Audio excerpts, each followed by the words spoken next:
할렐루야, 주님을 찬양합니다.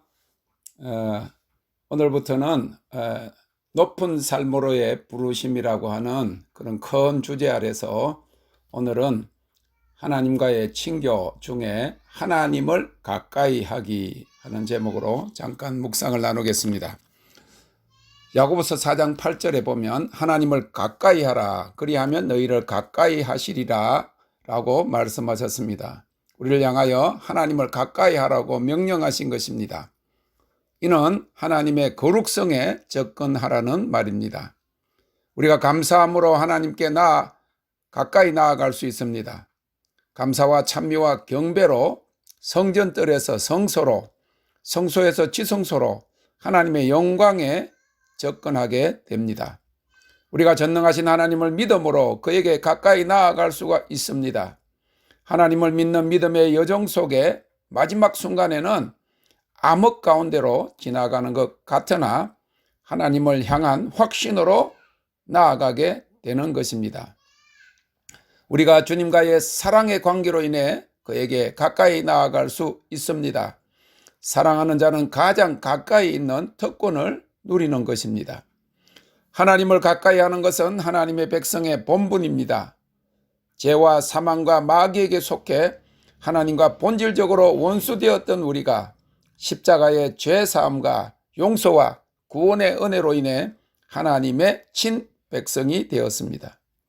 하나님의 백성이란 하나님의 통치적인 주권 아래에 있는 자들이요 그의 권위와 명령에 순복하는 자임을 말하고 있습니다. 야고보서 4장 7절에는 그런즉 너희는 하나님께 순복할지어다 마귀를 대적하라 그리하면 너희를 피하리라고 하셨습니다. 하나님께 굴복하고 그에게 가까이 하는 자를 하나님은 자녀라, 벗이라, 친구라, 그리고 신부라고 부르십니다.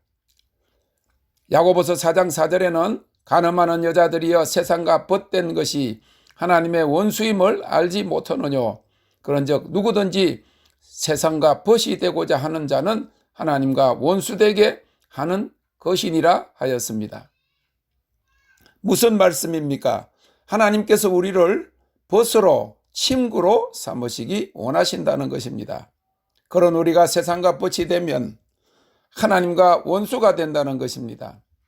5절에는 이 때문에 우리 안에 거하시는 성령께서 시기하기까지 사모한다고 하였습니다. 8절에는 하나님을 가까이 하라 그리하면 너희를 가까이 하시리라 죄인들아 손을 깨끗이 하라 두 마음을 품은 자들아 마음을 성결케 하라고 하였습니다. 하나님을 가까이 하기 위한 선결 조건이 거룩함임을 이야기하고 있는 것입니다. 마음은 우리의 속 사람을 의미하고 손은 우리의 겉사람의 행실을 의미합니다. 이스라엘 제사장들은 거룩히 구별받은 사람들이었습니다. 그리고도 그들이 제사 드릴 때는 또 거룩한 옷을 입었습니다. 레위기는 거룩함에 참여하는 제사법에 대해서 기록하고 있습니다. 11장 45절에는 내가 거룩하니 너희도 거룩할지니라 라고 하였습니다. 거룩하신 하나님께 나아가는 길은 거룩함으로 나아가는 길입니다. 베드로전서 2장 9절은 우리가 하나님의 왕같은 제사장들이요 거룩한 나라라고 하였습니다. 1장 16절은 기록하였으되 내가 거룩하니 너희도 거룩할지니라 라고 말하고 있습니다. 십자가의 대속으로 말미암아 이방이었던 우리가 하나님의 거룩성에 참여할 수 있는 거룩한 백성, 왕같은 제사장이 된 것입니다. 그러므로 신분이 제사장 족속이요 우리의 행실도 거룩한 옷을 입고 거룩함에 행하여야만 세상에 대해 제사장 직분을 감당할 수 있는 것입니다. 마음을 깨끗이 하는 것은 우리의 성품의 거룩함을 덧입히는 것입니다. 우리의 내적 본성이 주님을 닮아가는 것입니다. 손을 깨끗이 하는 것은 우리의 행실을 날마다 십자가에 못 박는 것입니다. 그리고 용서와 구원의 은혜를 날마다 삶의 행동에 적용하는 것입니다. 베드로전서 1장 15절에 오직 너희를 부르신 거룩한 이처럼 너희도 모든 행함에 거룩한 자가 되라 하셨습니다.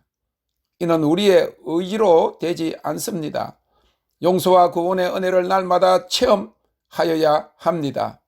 그리고 디모데전서 4장 5절은 하나님의 말씀과 기도로 거룩하여 짐이라고 하였습니다. 요한복음 17장 17절에도 그들을 진리로 거룩하게 하옵소서, 아버지의 말씀은 거룩함이니이다 라고 말합니다. 에베소서 5장 26절에는 이는 곧 물로 씻어 말씀으로 깨끗하게 하사 거룩하게 하시고 라고 하였습니다. 하나님의 말씀은 진리입니다. 진리는 곧 거룩함을 의미합니다. 하나님의 거룩함에 가까이 가는 길은 날마다 말씀과 기도로 거룩하게 되는 것입니다.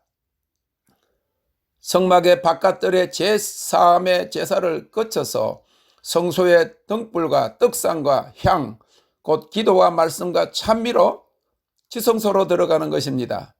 지성소에 하나님의 영광이 있고 하나님의 임재가 있습니다. 하나님의 무거운 영광 아래 굴복이 일어납니다. 하나님의 임재, 그의 거룩함에 접근한 자들을 통해 그런 일들이 일어나는 것입니다.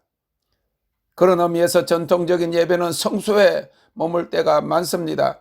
기도, 말씀, 찬미가 지성소에는 들어가지 못하고 마치는 경우가 많은 것입니다. 이스라엘의 대제사장은 매년 대속죄일에 1년 동안 준비하고 일주일 동안 정결케 하고 지성소에 들어갔습니다. 에스더는 6개월은 몰약으로 6개월은 향품으로 자신의 몸을 준비하고 왕 앞에 들어갔습니다. 하나님의 거룩한 임재가 있는 성소의 24시간 경배가 그런 의미인 것입니다. 히브리서 2장 11절에 거룩하게 하시는 이의 거룩함에 하게 함을 입은 자들이 다한 근원에서 난지라 하였습니다. 하나님을 가까이 하라는 말씀을 따라갈 때 결국에는 우리가 신랑이신 주님과 한 몸의 연합을 이루게 하십니다. 계시록 21장 2절에 또 내가 봄에 거룩한 성 새 예루살렘이 하나님께로부터 하늘에서 내려오니 그 예비한 것이 신부가 남편을 위하여 단장한 것 같더라. 하나님을 가까이 하는 우리 모두가 되기를 원합니다. Thank you, Lord.